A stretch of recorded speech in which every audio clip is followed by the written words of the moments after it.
فاصبر على المكتوب يا حبر القلم، وتثنى ترى الأوجاع في عرض الحنين، أوتار قلبي كلها بح وألام، وتتابع الأيام والفرقة تحن، فاصبر على المكتوب يا حبر القلم، تثنى ترى الأوجاع في عرض الحنين، وأوتار قلبي كلها بح وألام، تزف على ضلعي تنهات ونين، وإنها تروح النسجها جرح وكلام، في كل يوم من فارقكم تبين، تجعل دموعي في ثرى خدي علام، هم اللقاء اللي يراوده اليقين، له في مدى نبضي وبه يامي نغم، هذا الشعور اللي بروح الحالمين، يوم إن كل في لقاء خله زهم،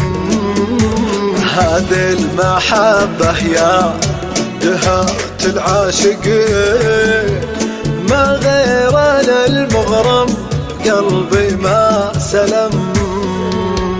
تتابع الأيام والفرقة تحن،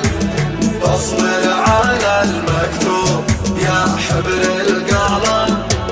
تثنى ترى الأوجاع في عرض الحنين، وأوتار قلبي كلها روح وألام، يا بلسم جراحي وانا قلبي حزين، يا ما فؤادي في معانكم حلام، كل الحلم في شوفتك يحيي الوتين، ويزهم بعالي الصوت عود لي هلا،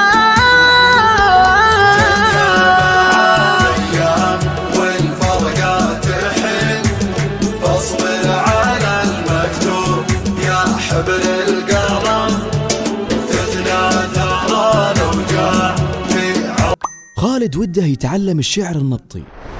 وجرب يشارك في العديد من المجالس الشعرية، لكن الموضوع صعب على خالد. لا تشيل هم يا خالد، وجدنا لك الحل. كل اللي عليك تنزل برنامج منظوم، فهو مختص بتعليم الشعر النبطي، وفي قاموس قوافي يحتوي على أكثر من 100,000 كلمة، ويعلمك بعد دروس عن البلاغة، وكمان يعلمك الوزن واكتشاف الكسور اللي في القصايد. لو بعد تقدر تشتري منه قصايد بسرية تامة. تطبيق منظوم، طلع الشاعر اللي بداخلك.